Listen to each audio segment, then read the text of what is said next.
Hello everybody, it's Bill's That College Football Guy here with, yes, another preview and prediction video. Now we're talking about the Cyclones of Iowa State from the Big 12 Conference. You're seeing these? Well, I got curtains up on that side too because, I'm started recording the video and then somebody popped up over here and was like sticking their head up and doing faces and I'm like, really dude? And then he went up on here and started banging on the thing. I'm like, and all of a sudden it started downpouring, like real bad. Like, parking lot's pretty big. On this side, there's nothing on there except for a country road in the back part of this truck stop I'm parked at. But you see flash, bang, and you see tree branches just falling off a tree. It was like instantaneous with the flash and the bang. So, got a little rough. The truck was shaking a little bit from the wind a little bit here, rain bouncing off. So it's calmed down. He went back in his truck and has not come back out. And I put this up when the rain started, so hopefully he gets the idea to leave me the hell alone. And we don't have any more interruptions from idiots. Now, shall we get into this preview prediction video? So let's talk about the season that Iowa State had last year. They were 11-3 in 2024. They got all the way to the Big 12 championship game. Unfortunately, they lost to Arizona State. But they did beat Miami in, thank you for being loud, beat Miami in the Pop-Tarts Bowl. Yes, it's the Pop-Tarts Bowl. The coaching staff-wise, Matt Campbell is back for his 10th season as the head coach of Iowa State, one of the longest tenured coaches in college football. In his 9 previous seasons at Iowa State, his overall head coaching record is 64-51 at Iowa State. So, like, okay, I guess. Not a great record, but not bad. Taylor Mouser begins his 2nd season as offensive coordinator and tight ends coach. He had his first year last year. And Iowa State last year was 39th in total offense, so not bad for your first year. Total offense in FBS last season. Joe Heacock comes back for his 10th season. He came with Matt Campbell from Toledo. His 10th season as defensive coordinator and safeties coach. Iowa State ranked 51st in total defense in FBS last season. Not bad. I'm sure they would like to have it better. Now, let's get into the roster here. Quarterback room, honestly, the only battles going on is who's the backup. I mean, you've got Wyatt Bone, the redshirt sophomore. You've got Connor Moberly, the redshirt freshman. He actually played in a few games prior to redshirting, had some stats. Not much. But those two are battling for the backup job because Rocco Becht is the starting quarterback for Iowa State, and there is no dispute of that. And the redshirt junior last season was 271 for 271 attempts, 456 completions, 3,505 yards, 25 touchdowns, 9 interceptions. Just an absolute beast. Loves being there. I'm glad Tennessee didn't take him because stealing another quarterback is the same thing that happened to us. No. So I'm glad that went. And no, I don't want Jake Retzlaff as a ball. There, I had to say it. All right. So the quarterback room is pretty damn good. Running back room,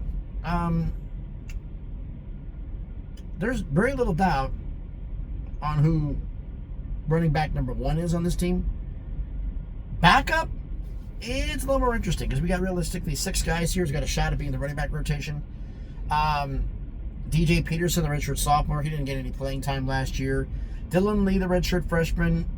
Aiden Flora, the redshirt freshman. And Easton Miller, the redshirt sophomore. They saw some game time, which means, what does it mean by saw some game time? They recorded stats, but it wasn't under the minimal. But it was not qualified for the minimal that I put down. So, I want to see at least 100 yards rushing. They had less than 100 yards rushing last season. Now, the 2 backs that are on there, so the odds on backup, is basically a two-headed attack. Abu Samu III, the junior, 124 carries, 587 yards, and 2 touchdowns. Running back number 1's Carson Hansen, the junior, 151 carries, 752 yards, and 13 touchdowns. Yeah, he's running back number 1. But a damn good running back room. I mean, 1 and 2, depth-wise, past that could be an issue, but overall not bad. Wide receiver room, I wish we had more game experience because I'm looking for 10 receptions at the FBS level, 20 from FCS. That's what I'm looking for. If you do something here, they only have 4 that qualify. 4. We're looking at Daniel Jackson, the redshirt senior, Michael Parks, the redshirt sophomore, Wyatt Archer, the redshirt sophomore, Jonathan Vandewale, the redshirt sophomore, and Ty Claiborne, the redshirt junior. None of them recorded the stat last season. You have Brett Brett Ukildson. Say that easy for me to say. The sophomore, he had some game time. He played, but he didn't get enough stats to qualify here. Didn't have at least 10 receptions. Now we have four receivers who had at least 10 receptions. 2 are homegrown, 2 are transfers. So I'm going to mix everything up. Remember how I do this? I go worst to first. Lowest number first and big from there. So right now we got to start off with Eli Green, a holdover redshirt senior from last year's squad. 10 receptions, 115 yards, but did not have a touchdown. You've got Xavier Townsend, the redshirt junior transfer from UCF. 10 receptions for 69 yards and a touchdown. So he's obviously short yardage. We have Carson Brown, the redshirt junior, 11 receptions, 141 yards and a touchdown. And the number one guy probably here is going to be Chase Sowell, the redshirt junior transfer from East Carolina. 34 receptions, 678 yards, and 3 touchdowns. So not exactly anything to write home about in the wide receiver room. A little bit of a concern there. Tight end room, we get going here. We have a bunch of guys here. We have 1, 2, 3, 4, 5, 6, 7 guys who potentially could be involved in the tight end rotation. Only 2 had at least 10 receptions at FBS level. 10 receptions last season at FBS level, or 20 FCS. Qualified, I should say, better way. We had Jack Bjorn, the redshirt junior. He didn't even record a stat. Kai Black, the redshirt sophomore. Vince Beretti, the redshirt sophomore. Tyler Moore, the redshirt senior. And Trip Walsh, the redshirt sophomore. Did record some stats, but not enough to make the credential middle here. The 2 tight ends, this is probably going to be tight end number 2, unless something crazy. Benjamin Bickmer, the junior, 10 receptions, 179 yards and a touchdown, so a decent average. But Gabe Berkeley, the redshirt junior, 26 receptions, 296 yards and a touchdown. Odds are he's probably tight end number 1, but pass catcher wise, nothing to write home about. So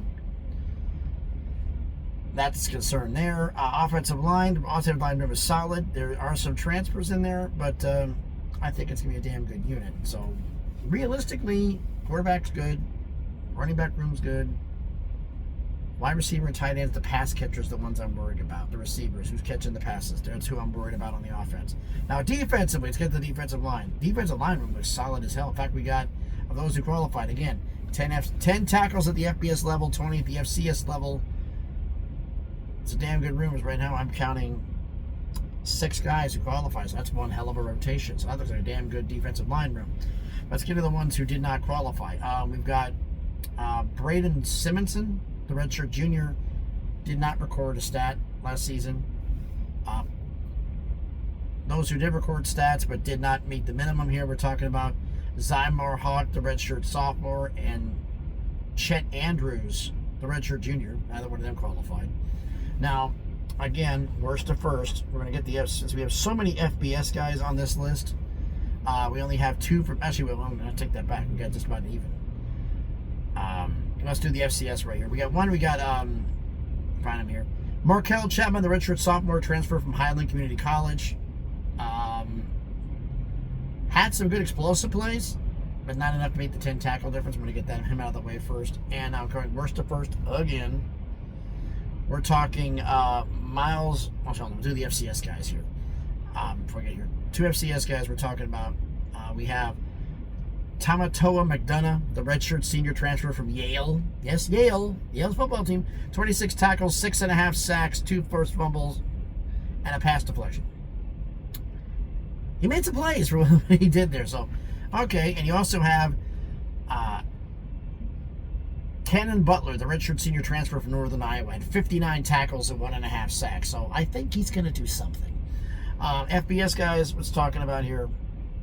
We're talking about Miles Mendenzoen, I hope I'm saying his name right, the redshirt senior with 14 tackles. From there we have Akena Ezeogu. Akene Ezeogu, redshirt junior, 19 tackles, 1 sack. Easy for me to say. Also at FBS, we've got Dominique Orange, the senior, 24 tackles, 1 sack, and 1 pass deflection. And lastly, at FBS level is actually a transfer, Vontre Malone, the redshirt junior transfer from Tulsa, 25 tackles, 2 sacks, and a forced fumble. So, defensive line's got some guys, but not exactly to write home about. Linebacker room, that one also looks solid. Again, guys who qualified 10 FBS tackles or 20 tackles at the FCS level, we have a grand total of 5. All of them are holdovers from last year's squad, so that means something. We also have 2 guys who are, I'll get into this first. All right, okay. Carson Willich, the redshirt junior, did not record a stat last season. We're getting to Will McLaughlin, the redshirt junior, Samuel Samay, the redshirt sophomore, and Nick Rinichi, the redshirt sophomore. All got some stats, but they didn't get at least 10 tackles last season. 2 guys here. We got John Klosterman. He saw some game time last season. He got injured in week 4 and got hurt for the year. Caleb Bacon, former starter, was hurt last year. He had lost in the season opener against North Dakota. Previous season, 2023, 60 tackles, 3 sacks, a forced fumble, 2 pass deflections. If he can come back from injury, he's going to be a playmaker. Now for the ones who actually did make plays at the FBS level last season. Let's start with this. We learned with Zachary Levitt, the redshirt senior, had 10 tackles last season. These ones made the plays, ones who actually did stuff, obviously. We're talking about Kale Brazina, the sophomore. As a freshman, he had 22 tackles and a pass deflection, so damn good there. We've got Bo Goodwin, a sophomore. Yes, did this as a true freshman last season. 24 tackles and 2 pass deflections. We've got Rylan Barnes, the redshirt sophomore, with 30 tackles. And then the beast of the linebacker room, Cooper Ebel, the junior, 69 tackles and a sack. So linebacker room looks pretty damn good. Plus you got injured players come back who are former starters. So I'm pretty confident in the linebacker room. Secondary, we got some playmakers in this unit. This is probably the one I got the most defensive unit. I got the most confidence in is the secondary. And considering the fact that we're in the Big 12, that's a pretty big plus. Secondary wise, guys, we got 3, 4, 5, 6, 7, 8, 9, 10, 12 guys who legitimately got a shot at being in the rotation here. Those who didn't even record a stat last season got a shot at this. Eddie Lemos, the redshirt junior. Guys who saw game time, got some. This dude gonna hit me?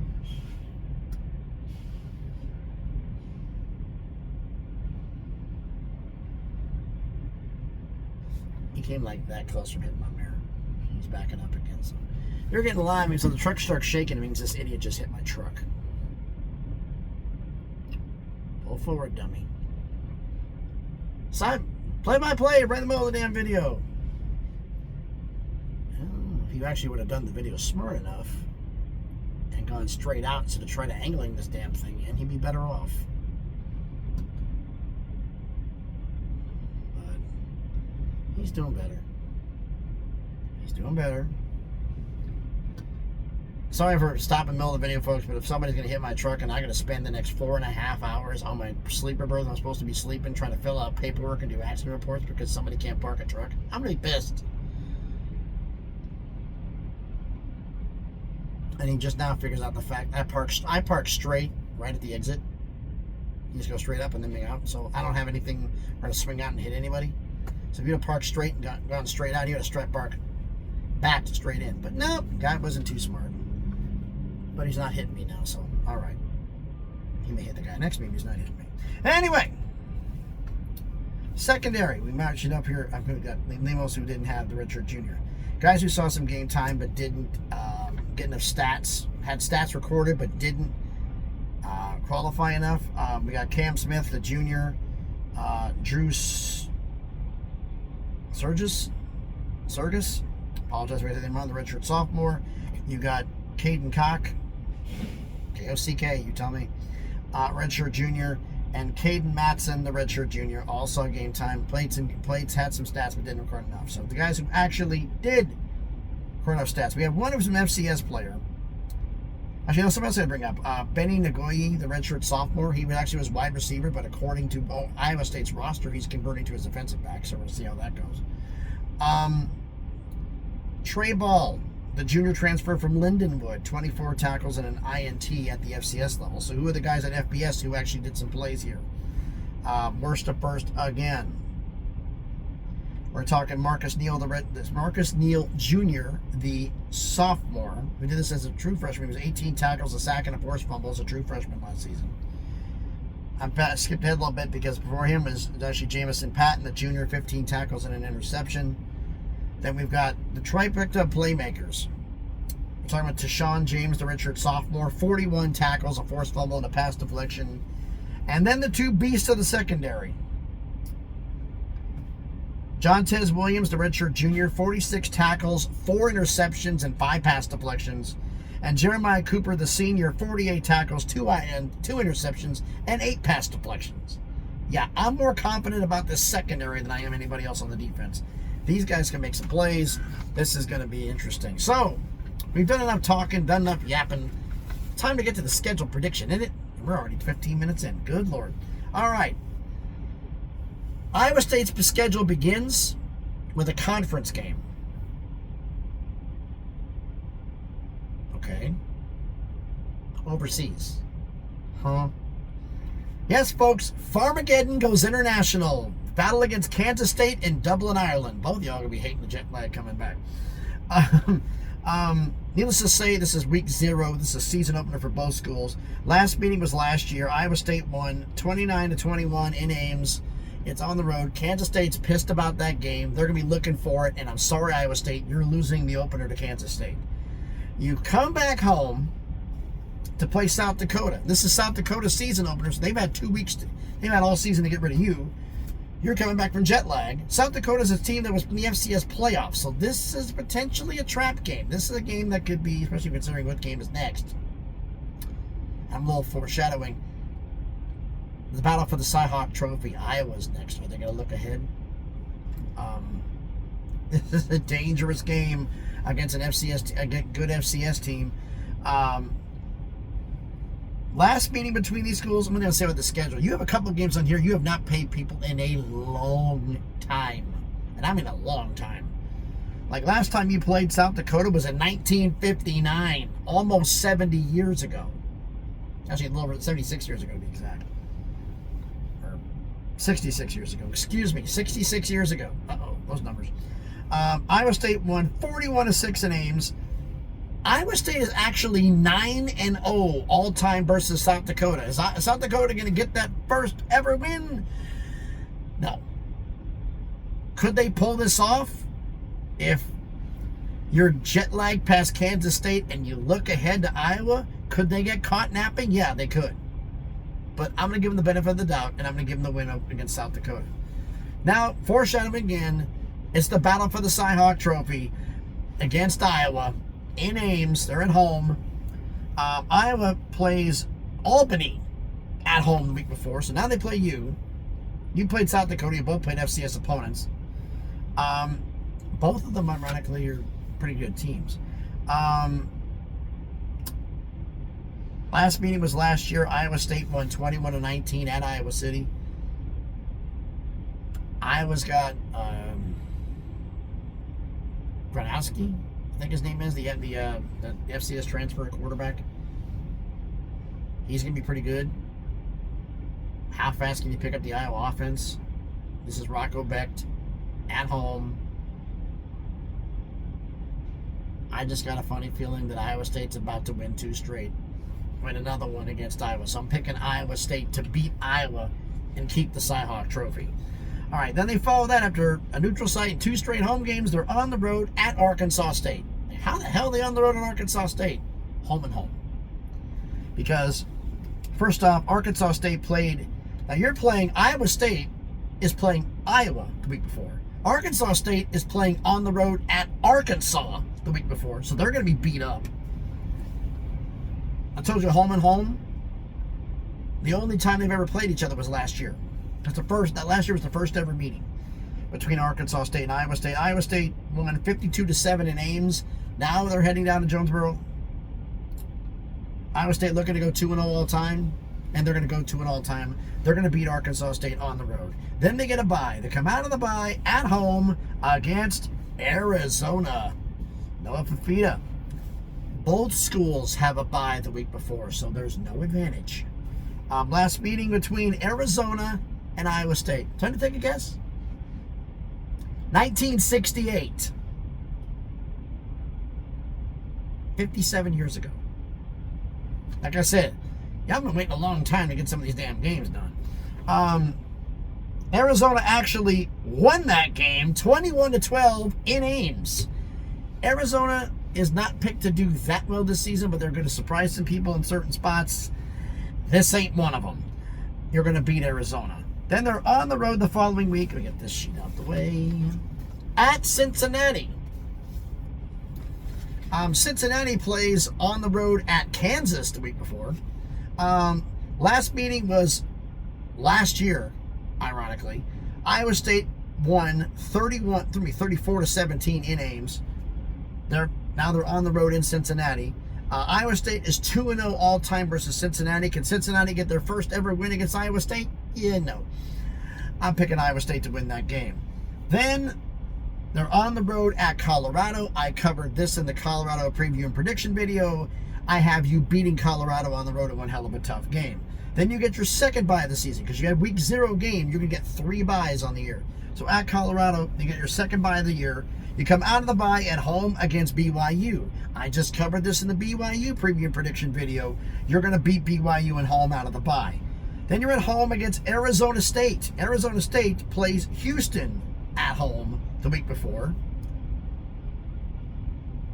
The only time you two schools have ever met was the Big 12 championship game. That was the first ever meeting between these two schools. And obviously, Arizona State won 45-19 in Arlington. Arizona State looking to go 2-0 all-time versus Iowa State. And guess what? The winning streak comes to an end. You're losing at home against Arizona State. Then the following week, you're on the road in Fort Worth at TCU. TCU has a bye the week before, so they got 2 weeks at home to prepare for you, while you played Arizona State and had one hell of a tough game.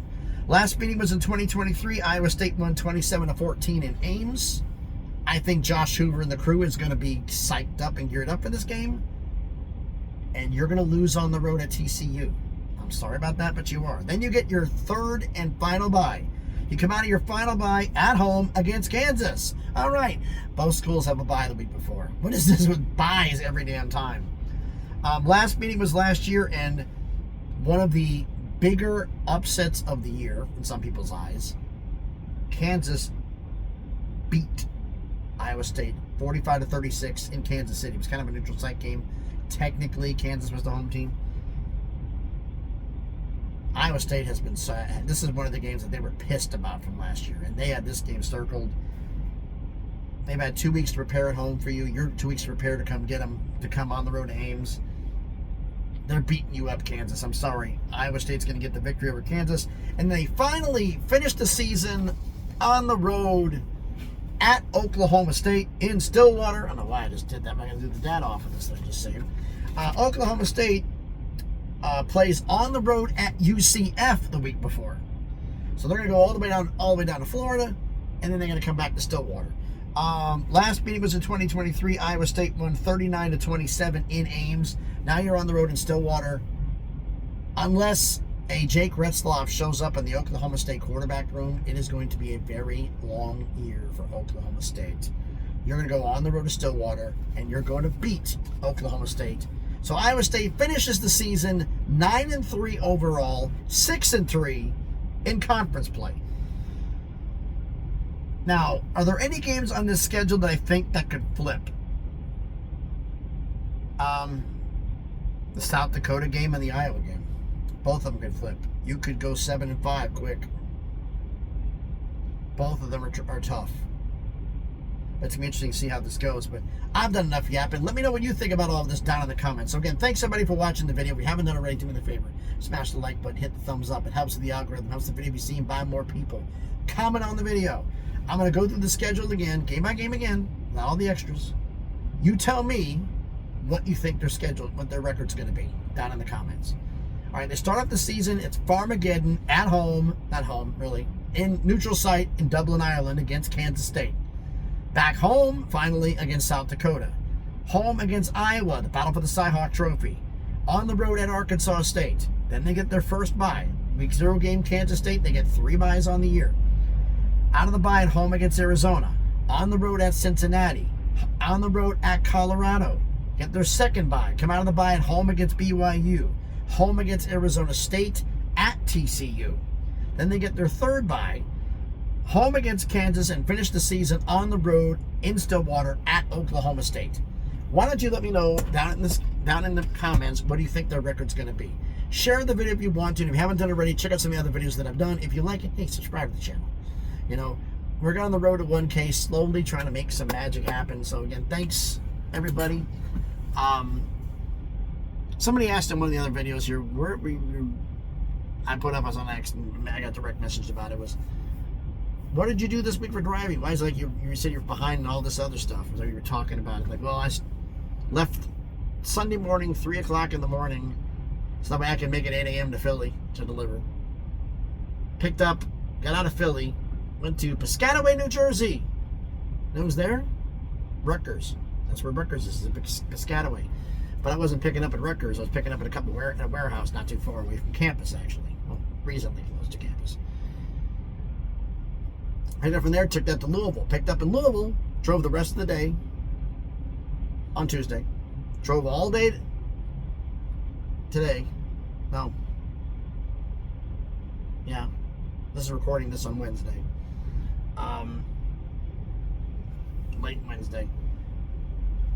And I'll be delivering to Jacksonville in the morning, and then I'll probably get picked somewhere around Jacksonville to head back to Nashville. But we'll see. Been a fun week, a lot of damn miles. But anyway, if you like the videos I've done, check out some other videos that I've done. If you like them, hey, subscribe to the channel. I'm trying to make some great things happen. If you want to follow me on the lunacy that is X, the link will be in the description. So again, thanks everybody for watching the video. More preview and prediction videos coming. I got a lot more to go. 54 videos. We're about, time you see this, 30 done. 24 more to go. Yeah, barely past halfway. Yeah, I got to redo this next year and change this up. Start these videos a little bit earlier, maybe. Make things easier. But we'll see. Anyway, thanks everybody for watching. Everybody's having a great evening or great day as you're watching this video. Be safe and please be good to each other.